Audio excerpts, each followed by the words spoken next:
Chapter 79, Another Murmuring. Klein instantly felt his hair stand on end as the icy hand tightened around his wrist. He instinctively pulled his wrist back in a desperate attempt to escape. A heavy sensation bore down on him as Klein used every fiber of strength in his entire body to yank his arm back. Bam! The pale, naked corpse was yanked so forcefully to the side that it fell from the autopsy table. However, the white, ice-cold finger's grip remained firmly latched onto Klein's wrist. Klein momentarily lost the ability to think. The only thought that went through his mind was to draw his revolver and riddle the corpse in holes. However, as he could not retract his dominant hand, he threw his black cane and desperately tried to retrieve his revolver from his holster, to no avail. At that moment, the corpse's eyes rose, revealing a pair of calm, blue eyes. His mouth moved as he muttered, "Hornesis, hornesis, hornesis."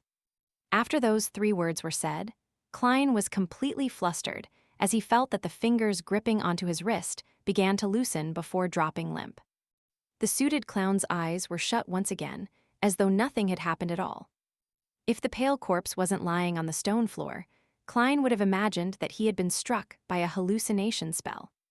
He staggered backwards a few steps and felt that most of his body was trembling as a result of the shock and fear. Phew, phew.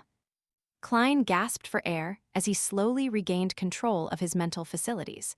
He looked at the corpse on the ground in alarm and fear. He drew his revolver and carefully retreated from the room, 1 step at a time. After confirming that the corpse was motionless, he took a glance at his wrist of the hand holding onto his revolver.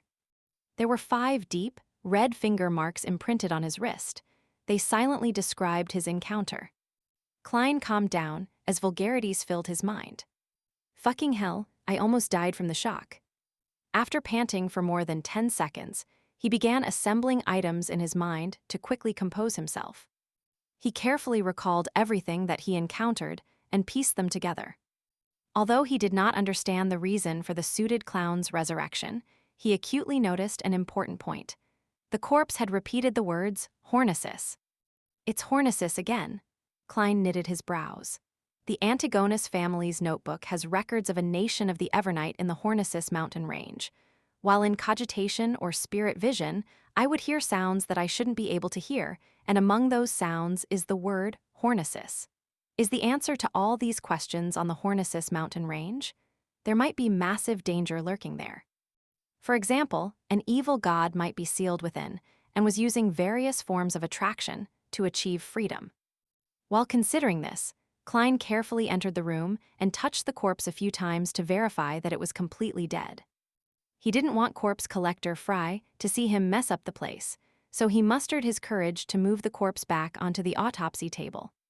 Klein couldn't help but feel as though his heart was in his mouth throughout the process. The slightest movement could snap his tense nerves.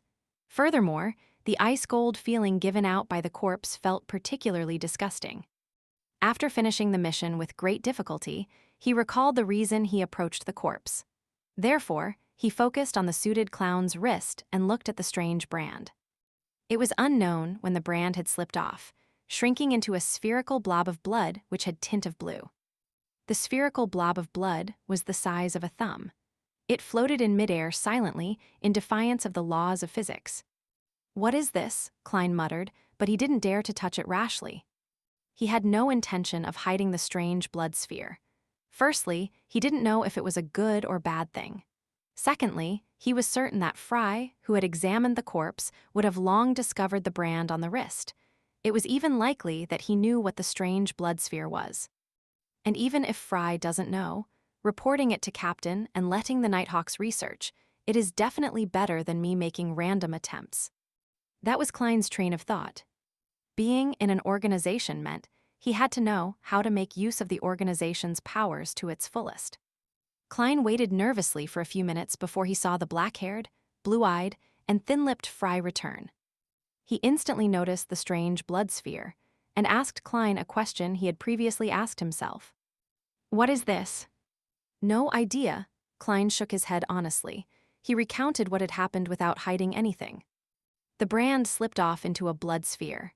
Fry nodded, seemingly deep in thought. The corpse of a beyonder always tends to have some strange transformations.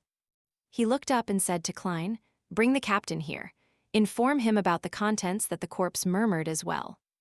"All right," Klein was already itching to leave. "You don't have to return with the captain," Fry added. "I believe you won't like to see what happens next."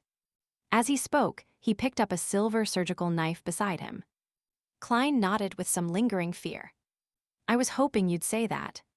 He picked up his cane, wore his hat, and hobbled over to the Channy's gate.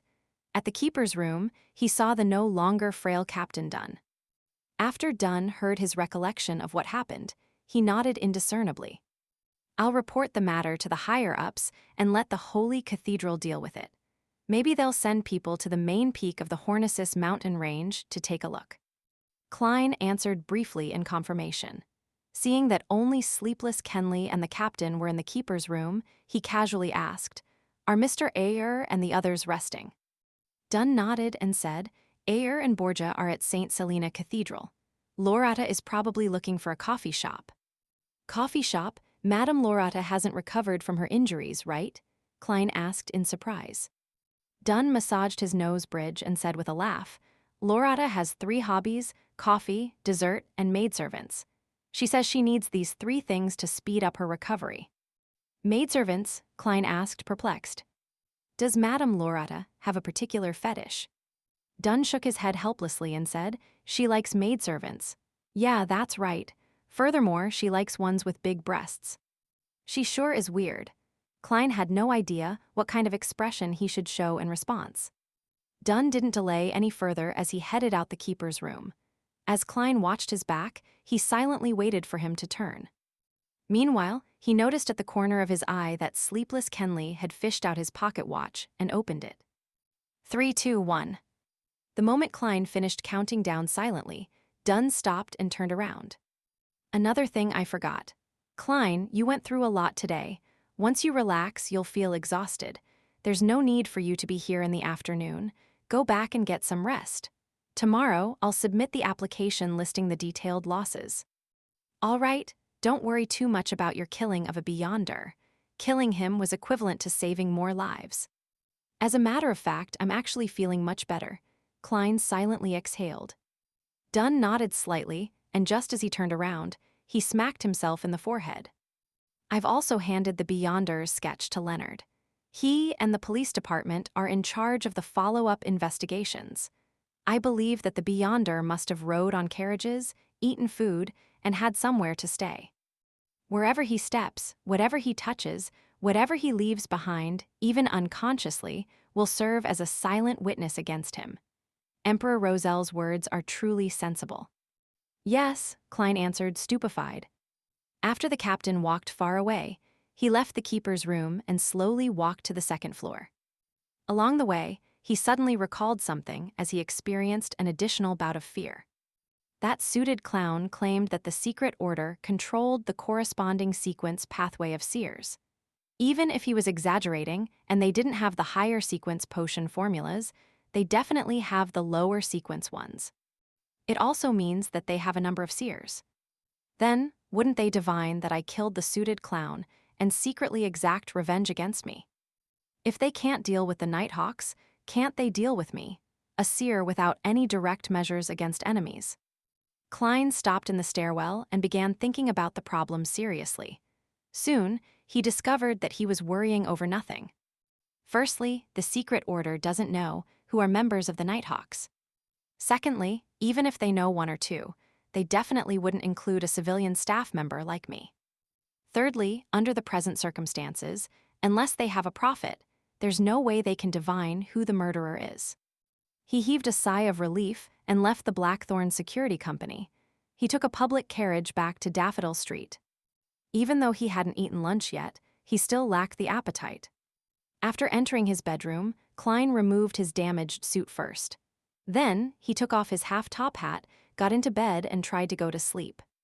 His mind remained active as though his entire existence couldn't relax. His mind wasn't repeating the scene of him shooting the suited clown to death, but of the scene of him moving the corpse and that hair-raising experience. He no longer felt uncomfortable about killing for the first time, but more of a disgust when he thought about it. This was probably Fry's goal. He hoped that I would approach the corpse and face it directly to overcome my trauma. But even though the trauma from before is gone, I've been traumatized by something new. Klein gave a self-deprecating laugh as he gradually felt his nerves calm down. He had no idea when he dozed off, but when he woke up, his stomach was groaning in protest. "I feel like I can eat an entire horse," Klein muttered as he looked at the sun setting in the west as though the sky was alit. Changing into old but comfortable casual clothes, he briskly walked to the first floor. Before he could consider what to make for dinner, he heard the door open. "Melissa." The corners of his mouth curled up at the thought. Ever since she began taking the public carriage, his sister no longer returned home late. The key twisted as the door opened. Melissa walked in with her bag that contained her books and stationery. She looked at the kitchen and said, "Klein, there's a letter for you. It's from your mentor." "A letter from mentor?" "Right. I wrote to him asking about the relevant historical situation of the Hornicis main peak." Klein was taken aback at first before he recalled the matter.